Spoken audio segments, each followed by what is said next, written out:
Every time you do that, I'm gonna try to make you laugh. Alright, here we go. I'm gonna give it a try again. I'm gonna try again.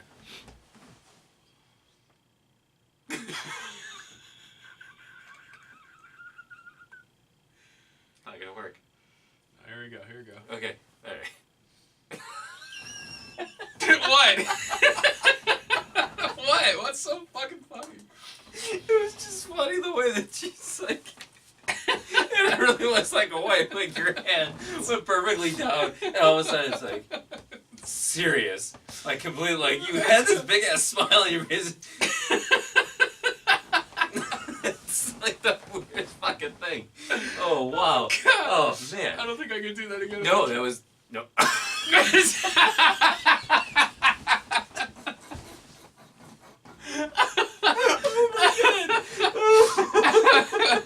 Alright, man. What are you doing?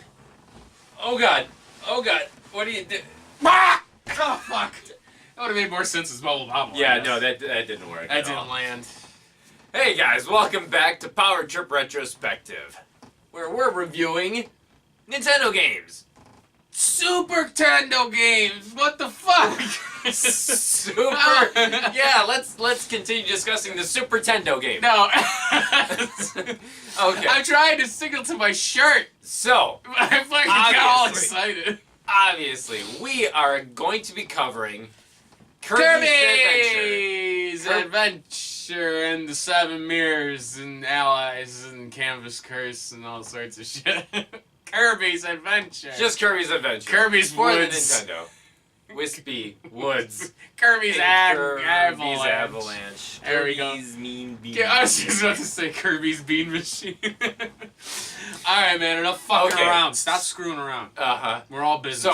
So we're talking about Kirby's Adventure for Absolutely, the Nintendo. Man. Game came out in May of 1993. It was very late. Yeah, it was very late in Nintendo's the original NES's timeline. Very late in the life cycle. Obviously, they knew their shit. They knew their shit by that point. The game was developed by HAL Laboratories. Beautiful, beautiful. And so with HAL Laboratories, of course, Satoru Iwata was a part of that and was very instrumental. If you could fucking read it, like my tits curving the damn shirt. Yeah. What can you do? So interesting little factoid about this game too is that one of the main reasons why this game was actually made was actually due to people's feedback to the first game. This was actually the first Kirby game for the Nintendo, and it was only his second game in his series. The first one being Kirby's Dream Land on the Game Boy. And That's true, he did debut on the Game Boy. He did in 1992. And a lot of gamers thought that the game was a little bit too short and it was a little bit too easy. And so Kirby's Adventure, they wanted to make it a little bit more difficult. They wanted to retain that easy playability, but they also wanted to give it a little bit more challenge so that it would challenge people. And thus, a lot of the mechanics that have now become a staple in Kirby games are in there. Couldn't the same be said about a lot of Nintendo games? Or Game Boy games? That they're very short and very easy. Not very easy, but relatively easy. I would say relatively speaking, but Kirby's Adventure or Kirby's Dream Land, I would say it actually was very short. It was only 5 levels, and the game itself was like it was stupid easy. Yeah. Yeah. Like you could literally just walk through it. Oh yeah. Oh, absolutely. Wow. I've never actually played the one for the Game Boy. Oh, really? This was the first Kirby game I had ever played. Ah, so you started off on a very high note. Yeah. Very high note. I know Kirby is a powerhouse IP. They're still making fucking games. They are. Kirby's Star Allies or something like that. Something's coming out soon for like the 3DS or Switch or some shit. They're still making games, man. Yes, they had like one on the Wii U. Rainbow Curse. They had one for the... They had the Epic Yarn on the Wii. Wii. Oh my god. Epic Yarn was actually a really big hit. It was very cute. Prince Fluff, man. He was adorable. But it's not the one we're talking about. But Kirby's a huge IP. He is very popular. Yeah. People love him. Smash Brothers, what the fuck. Hi! I mean, Kirby's beloved. Yeah. I mean, what else is there to say? Iwata created a fucking legend with that one. He is.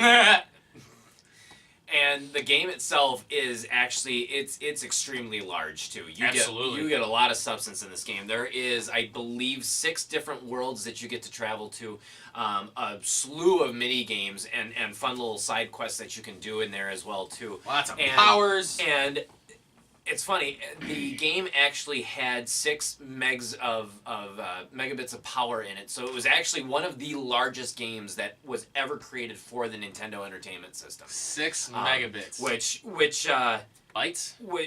Which at the time, obviously, I mean, being Nintendo, I mean, that was huge, but the game also came out near the end of its timeline, so obviously they knew what it was capable of, and so they took every direction that they could in order to make this the biggest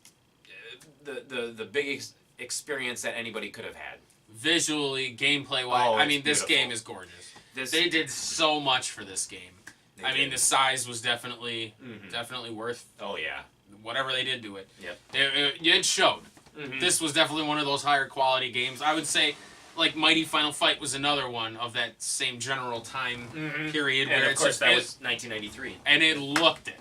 Like, the game looked the part. Yep. It looked vastly different compared to its late 80s predecessors. Yep, very much so. Yeah. So, getting into it, so you remember our playthrough? What do you give this game for difficulty? Fuck. I think I would give it maybe like a 4. I really don't think this game's that hard.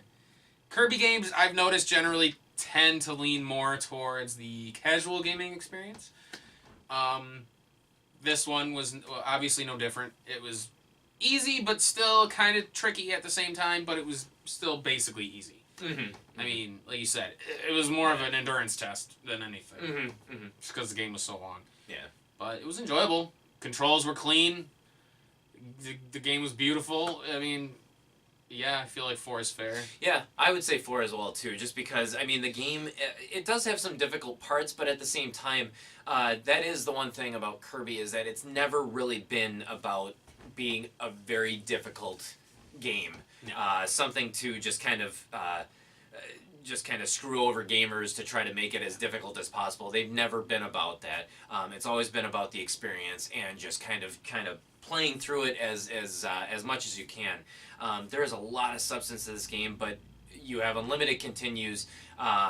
There's actually, I think the game auto saves as well too. So I mean, it saves your progress, so you can get from up to 100% on the game. You can 100% complete it, and so it'll save you at certain at most points after you beat like a world or a level.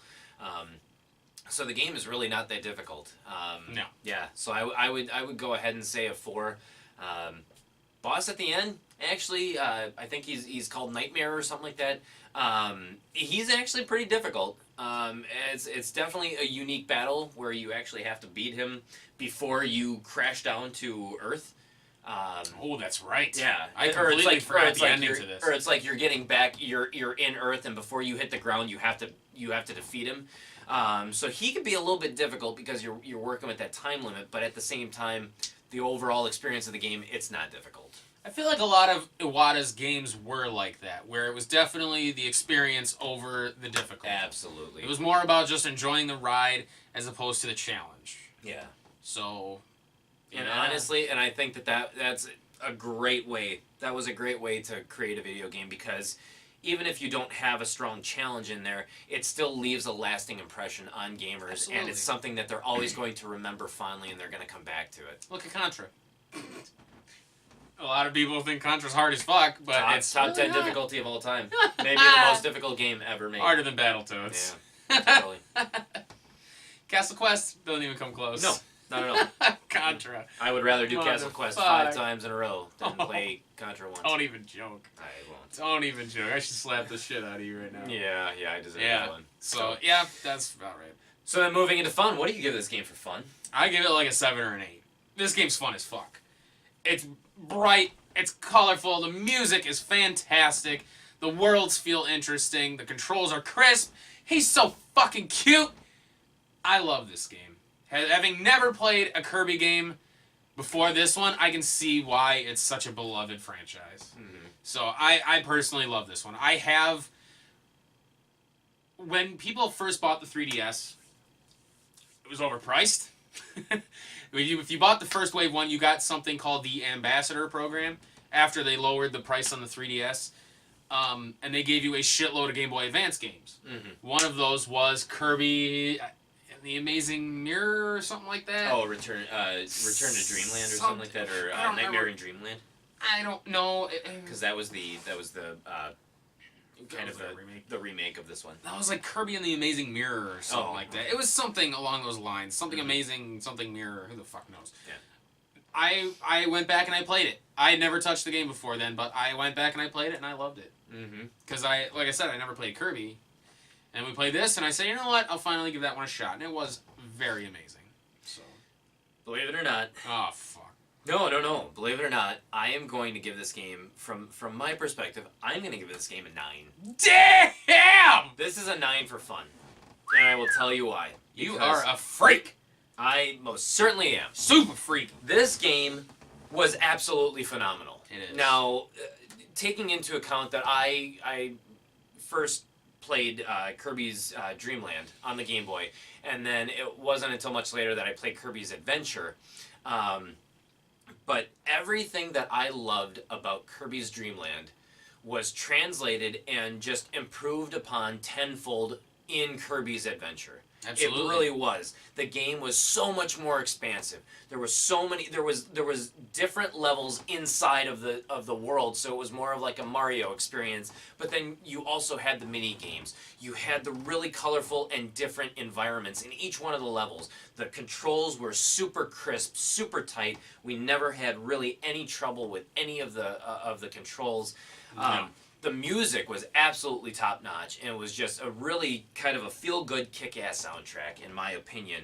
And there was a lot of replayability to this game because you could, like I said, you could 100% the game, where it kept a running tally of how much of a percentage you were through the game. So you could take a direct route that you'd end up beating the game with 60-some-odd%, or you could keep on playing... Or you could keep on playing and try to get to 100%. And so there was a lot of chances that you could replay the game and just enjoy it and try to get the most out of the game. And that just wasn't really the case with a lot of Nintendo games. It was just basically you play through the game, you beat it. If you want to play it again, you can, but there's really nothing new that you could discover. This game completely blew that out of the water. There was a lot of new stuff that you could have discovered, and there was a lot of different things that you could have done on your playthrough, and you could play different levels and all that stuff. So I mean, this game, and it also brought into existence one of the mechanics that became a staple of the Kirby series, where he could then eat enemies and then take their powers. You couldn't do that in Dreamland? You could not do that in the original Dreamland. Oh, I didn't know that, You could not do that in the original Dreamland. And so the copy power was something created from Adventure. It was created from Kirby's Adventure Ah. on the Nintendo. And it was so well received and such a wonderful addition to the game that it then became a staple in the lore of Kirby. Absolutely. Of the whole entire Kirby franchise. I mean, look at him in Smash Brothers. Absolutely. As a lot of people would know him, his whole copy ability is everything. He's essentially like... He's every character. He's Ditto before... Well, no. Yeah, he's Ditto before Ditto. Oh, yeah. You know, that's fucking awesome. Yeah. And I think that's what I loved so much about it, was the fact that you could eat people and then get the powers, and it was fucking amazing. Yeah. You were like, oh, fuck! Fucking sword! So, and all sorts of cool shit. So honestly, yeah, I mean, even though the game, it's not the most difficult game, but honestly, there is so much that this game has going for it that I would, without hesitation, this game gets a 9 for me. Wow. I think this is one of the most well-done games on the Nintendo, and easily in my top 10 favorite Nintendo games of all time. Holy shit. Easily. And I'm sure you have a trove of people who would absolutely agree with you. All right, fuck. Well, that's what? 4 for difficulty, 8 for fun, I guess. Balances out to... Yeah, shoot it out to an 8. What does this go for? How much did you pay for it? No, let's jump into that. So I actually did not pay anything for this game. This is a game that I ended up getting in a trade. Oh, with somebody. Swatsi's move. Yep. So I ended up getting this game for free. I didn't What pay did you for it. swap for it? Actually, well, no, it's funny because I collected Star Wars toys back in the day, and I traded some of my collectible figures to somebody who wanted them and wanted to. He didn't mind getting rid of some of his Nintendo games, and so that was one of the games that I inherited. That's right. He collected Star Wars figures. I did. He actually wrote a very good, almost like short story, I would say, about his collecting days. It was very good, actually. I think I still have a copy of it. The Perils of Perfection, as you call it. It was very no. You I tried to have a poignant title for it. you.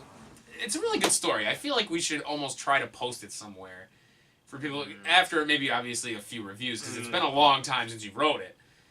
But Yeah. I think it's actually a pretty good story, and it covers a lot of really cool things, especially because you were going through things in your life at the time, and it was just very fascinating to me. It was a fascinating read, and I think a lot of people would get a kick out of it. Well, thank you. A little glimpse at early Paul. I appreciate that. Yeah, So, but sorry about that. That's a little anyway, tangent. But the game on price charting, according to price charting, it goes for $19 loose. I would say which round is- that up to $20. Round it up to $20, and honestly, is it worth it? I'm gonna just go ahead and jump out. Shut up. I'm gonna go out right away and say absolutely worth every penny. What do you feel though? Obviously, you're having some conflict. If you need the cart, obviously $20 for the game itself is great. I'm pretty sure you can get this on the Virtual Console for like $10. So, if you're one of those people who wants the authentic hardware, well, we've never actually done that kind of a tangent before, have we? No, we haven't. Maybe we should have. Because the game is obviously worth it. $20, hands down. The Absolutely. experience of this game is phenomenal. You get so much bang for your buck. that Absolutely. It's worth every penny. Should you? Probably not. If you can find, unless you absolutely want the cart, $20 is great. It's worth the experience. It's worth the fun of the game. But you could probably find it on eShop for cheaper. That's all I'm going to say about that. If you just want to play the game, you don't give two flying fucks about the cart. I'm pretty sure the eShop has it for $10 or some shit. I don't remember how much it actually is.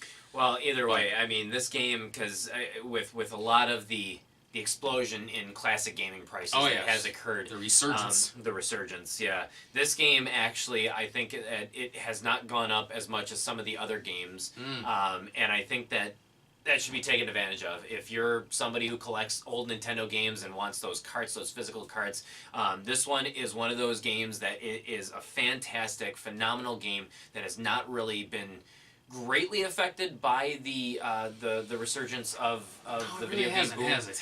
And so take advantage of it, because $20 for this game, you are definitely getting your money's worth out of the cart. Everything that this game has going for it. If you're a fan of the Kirby franchise in general, a lot of stuff was born from this game, directly from Kirby's Adventure. I think so it's worth every single penny. There's a game for the Wii. It's Kirby's something anniversary thing. I want to say this game was on it. It was. Yeah. Along with like 3 or 4 other Kirby titles. Wait a minute. Maybe Kirby's Adventure was, but it's... Let me see. But I know it's got Kirby's Dream Land 1, 2, and 3 on it. And I think it might have Adventure as well. But yes, it was the Kirby Anniversary Edition. Yeah. What other games has HAL Laboratories done? HAL Laboratories did Adventures of Lolo. They did the Lolo series. Well, wasn't Lolo part of the Kirby franchise? He was a boss, actually, in Kirby's Dream Land 1, but Lolo came first before Kirby did. Did he really? He did. Yeah. That's weird. The first Adventures of Lolo came out in, I want to say, 1990, and Dreamland came out in 1992. So. Kirby's Dream Collection Special Edition. You don't want the special edition. That's $105. So it includes 6. It includes 6. Kirby's Dream Land, Kirby's Adventure, Kirby's Dream Land 2, Kirby's Superstar, Kirby's Dream Land 3, and Kirby 64. Interesting. Kind of a pretty good thing. If I'm not mistaken, that's a great collection. I feel like I remember seeing it on GameStop. I think has this collection for like $40. Mm. So to be honest, $40 or $50 for those 6 games, pretty good fucking deal. Yeah, it's worth it. So I would say Definitely if even if you, well, who the fuck has a Wii anymore? Let's be Not many honest. people. No, the Wii. Yeah. Mm-hmm. But anyway, fuck. So yeah, so that's Kirby's Adventure. So difficulty 4, fun, 8, and is it worth it? Abso-freaking Hell yeah. It's worth it. So that is, and actually, a few more fun facts for you. Actually, Electronics Gaming Monthly, back in the days when they were a humongous video game publisher and very, very highly recognized. 1993, they called Kirby's Dream Land the best game of 1993. Hell yeah. And GamePro actually gave it a perfect score. Oh my god. They gave it a perfect score when that game came out. I didn't know that. Yep, 5s across the board. Fuck. Which does not, it never happened often in GamePro. That's awesome. So yeah. Holy Yep. shit. So go out, find this game, play this game. If you have not played it before, you owe it to yourself to play it, because this is basically, outside of it being the first ever Kirby game, which I mean it wasn't, but it really was. It really was the birth of the Kirby franchise. Absolutely. I mean, this is a franchise too, like Kirby's Epic Yarn. That's a game like you play with your significant other. There's really no way to die per se, I guess, because there's no lives. But that's a game like you play just with a loved one or with your child, because it's such an adorable feel-good game. And Kirby is like, That's he what Kirby embodies like that feeling of just fuzzy warmness in your heart. Oh my god. So I have a question for you. Yes. If I sucked you up, what power would I get? Probably. What power would I get from you if I sucked you up? Are you talking about like what my preference is, or what you think? No, like what I think I would. What would Paul B give me as a copy power if I ate your ass? A rock. Why the fuck would you give me a rock? Because I can smash through stuff. Like a kidney stone, like kind of rock, or No. Like the have you never played Kirby's Adventure? You know the rock that you turn into that just smashes down. I would give you tits if you sucked me up.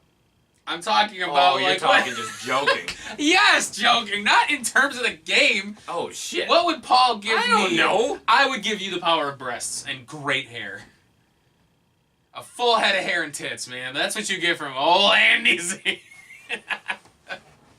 Well, you think on it. I think this review is over. Go to hit us up on Facebook. Hit us up on Twitter. Go to PowerTripGaming.tv to watch all of our other amazing videos, including this one. Watch Kirby's Avalanche. We never played Avalanche. Or Kirby's Adventure. Holy shit. You've got me so fucking flustered right now. Now I know what his power would be. The power is stupid. Yes, not just stupid, stupid. The power of schmegma. From a foreskin. Next time on Power Trip. Oh yeah, links in the description to our Kirby playthrough. I got him all fucked up. So there you go, man. Next time we'll review something better. We will review something better, man. See you later. Fuck yeah.